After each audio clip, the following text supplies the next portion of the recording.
O Senhor esteja convosco. Ele está no meio de nós. Proclamação do Evangelho de Jesus Cristo, segundo Mateus. Glória a vós, Senhor. Naquele tempo, disse Jesus aos seus discípulos: Pedi e vos dará, procurai e achareis, batei e a porta vos será aberta. Pois todo aquele que pede recebe, quem procura encontra, e a quem bate a porta será aberta. Quem de vós dá ao filho uma pedra quando ele pede um pão? Ou lhe dá uma cobra quando ele pede um peixe? Ora, se vós que sois maus, sabeis dar coisas boas aos vossos filhos, quanto mais vosso Pai que está nos céus dará coisas boas aos que eles pedirem. Tudo quanto quereis que os outros vos façam, fazeis também a eles. Nisso consiste a lei e os profetas. Palavra da salvação. Glória a vós, Senhor. Que as palavras do Santo Evangelho perdoem os nossos pecados. Amém.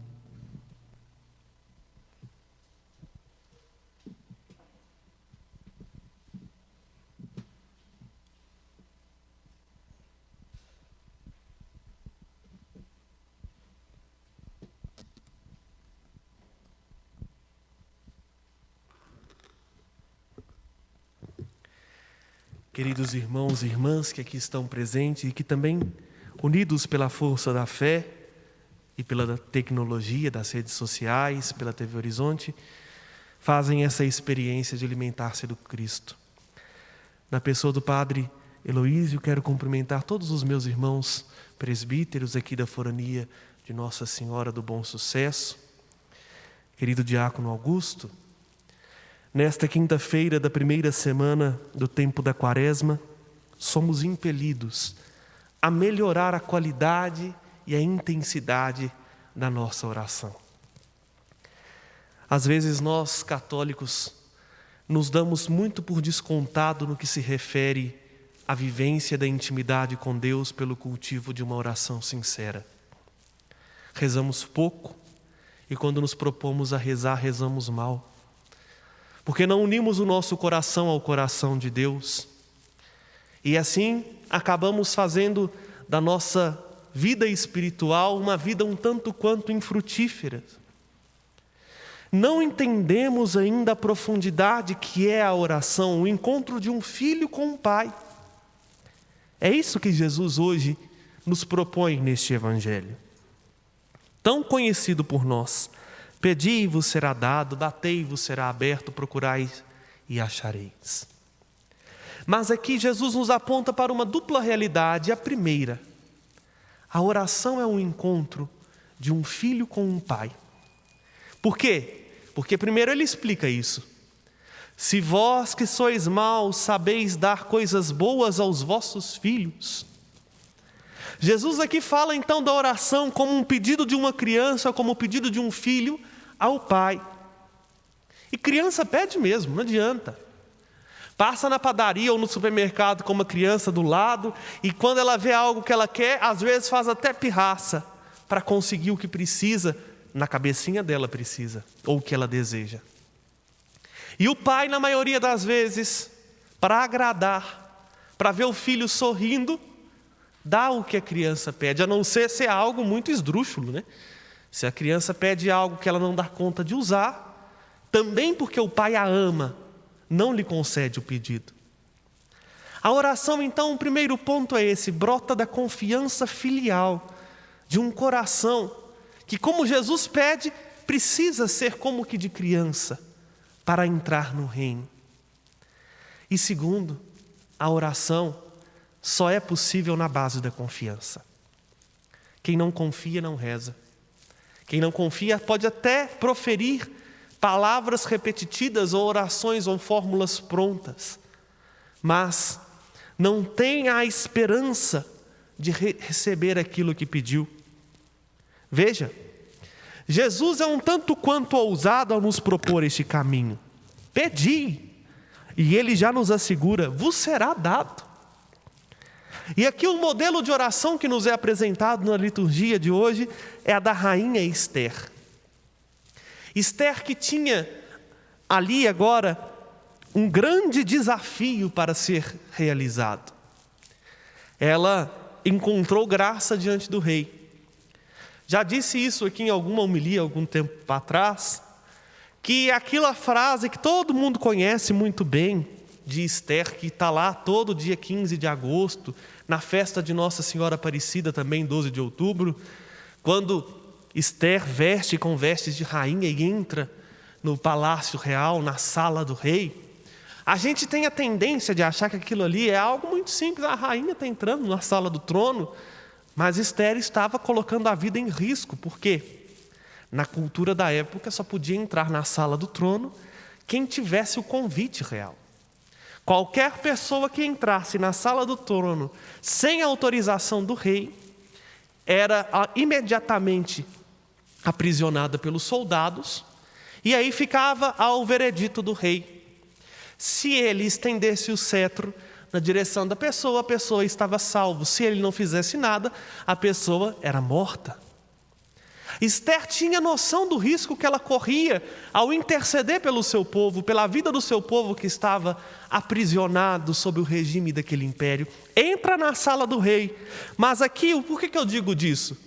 Porque antes de ela ir fazer algo concreto, ela encontra-se com Deus por meio da oração. E é esta oração que serve para nós de modelo no dia de hoje. Diz assim a leitura do livro de Esther: temendo o perigo de morte que se aproximava, Esther buscou refúgio no Senhor. E aqui, meus irmãos, gostaria de encaminhar-me para o final desta nossa meditação, com este versículo 17, que diz assim: buscai refúgio no Senhor. A tentação nossa, queridos irmãos presbíteros, é refugiar-nos nos nossos cursos, tantos que temos ao longo da vida, filosofia, teologia, psicologia e tantas outras coisas que são importantes, que nos dão uma certa, como diz Dom Valmor, envergadura para fazer o que precisa ser feito.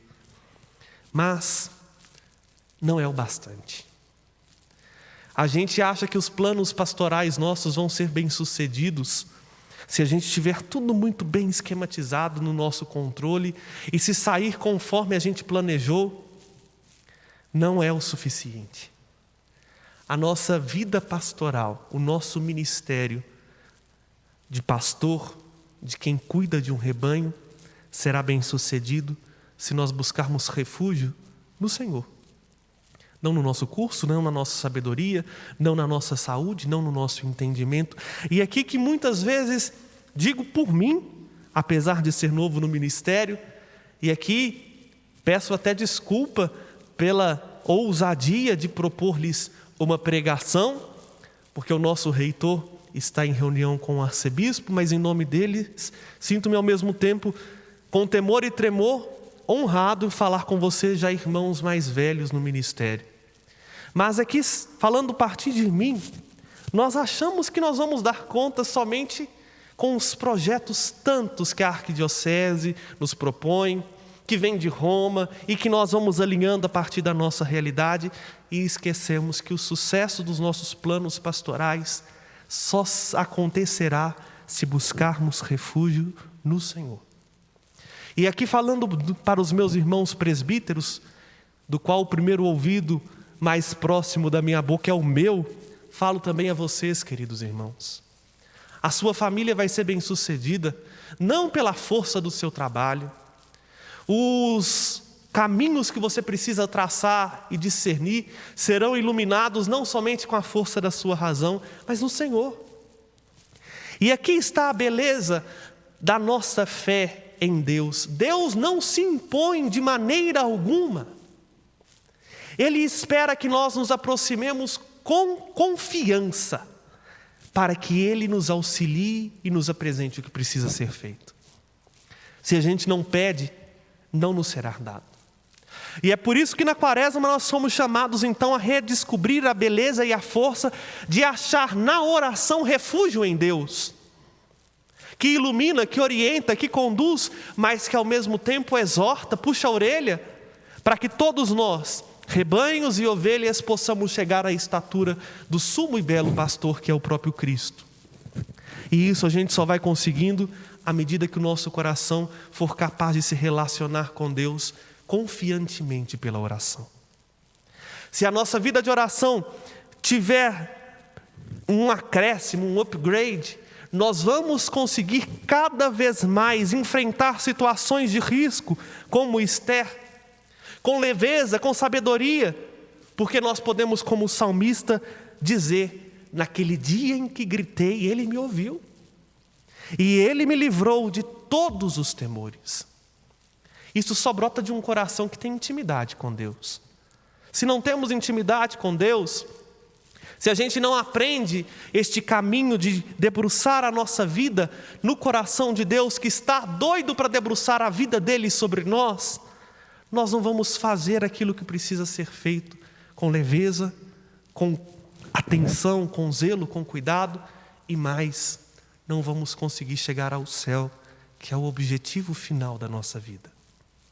Aprender a rezar é o que a Quaresma nos propõe. Por isso ouvimos hoje no Evangelho, na liturgia, para que a gente comece primeiro a cultivar dentro de nós a certeza de que somos filhos. No batismo nos tornamos filhos, e esse Pai anseia por atender-nos. E aí vai nascendo dentro de nós o que é fundamental e que eu já bati na tecla e repeti várias vezes ao longo dessa homilia: a confiança. É a confiança que nos faz rasgar não as vestes, mas o nosso coração diante de Deus e expor, como Esther expôs, tudo aquilo que era para ela angústia, medo, naquele que tem a capacidade de transformar todas as coisas. Só assim, cultivando uma vida de oração, nós vamos entendendo dia após dia que até mesmo as virtudes que nós precisamos crescer, já que a Quaresma é um tempo de conversão e mudança de vida, estas virtudes a gente não alcança sozinhos. A gente só alcança se formos humildes e pedirmos com confiança. Não pensa você que você vai dar conta de romper com aquela situação de pecado sozinho. Você pode esforçar ao máximo, mas sem o auxílio da graça de Deus é trabalho perdido. Até porque quem diz isso não sou eu, é o próprio Jesus. Sem mim nada podeis fazer, e nada é nada mesmo. Nem mesmo as situações que às vezes a gente acha que está fazendo bem, se não tiver unido a Cristo, não produzirá frutos. E é por isso que a gente precisa hoje, olhando para Nossa Senhora, tão unida a Cristo, até mesmo no ápice da dor, a Senhora da Piedade nos mostra isso, com o seu filho morto nos braços. Olhando para ela, aprendamos a nos relacionar com a mesma confiança que ela teve. A confiança de saber esperar em Deus. A confiança de depender somente do seu Senhor. Ainda na dor não perdia a esperança, porque ela sabia em quem ela colocou a sua fé. E assim, viver uma vida na oração e da oração, para fazer aquilo que Deus quer neste mundo, enquanto perdurar em nossos dias. Que a Quaresma nos ajude, por meio da penitência, das práticas espirituais, da esmola, a criar intimidade com Deus, que espera que nós, filhos, tenhamos a confiança nele, o Pai, que anseia para nos dar o seu Espírito. Porque termino citando não o Evangelho de Mateus, mas o Evangelho de Lucas, que diz desta passagem assim: se vós que sois maus sabeis dar coisas boas aos vossos filhos, quanto mais o Pai do céu dará o Espírito Santo aos que lhe o pedirem. O melhor de Deus para nós é o Espírito Santo. E o Espírito pode nos conduzir, seja no desafio, como conduziu Jesus no deserto, na tentação, para ser provado e ali mostrar a força de Deus, seja para passagens repousantes, onde nós recebemos o consolo. Mas se tivermos o Espírito que nos faz chamar Deus de Pai, realmente viveremos aquilo que Deus quer. E termino parafraseando Santa Catarina de Sena, que diz: e se formos aquilo que Deus quer, incendiaremos esse mundo. Esse mundo precisa ser incendiado com a força do nosso testemunho. Primeiro testemunho que nós precisamos dar, testemunho de unidade. Às vezes, e aí a campanha da fraternidade nos ajuda também nisso, a lembrar que do que era dividido, Ele fez uma unidade. E nós aqui, às vezes, causamos picuinhas por tão pouca coisa. Falando nós, não os padres, nós cristãos. Até mesmo aquilo que era para unir virou causa de divisão, como a campanha da fraternidade. E vamos nos apegando a pequenas coisas que não nos levam a nada, ao lugar nenhum, e causando tanto tumulto na igreja, na família, na sociedade. Por quê? Porque não aprendemos a ser aquilo que Deus quer, por falta de criar intimidade com Ele na oração. Nos proponhamos hoje a criar unidade com Deus, para, sendo um, viver aquilo que Deus quer e transformar este mundo com a força do nosso testemunho, que é o amor. Louvado seja nosso Senhor Jesus Cristo. Para sempre.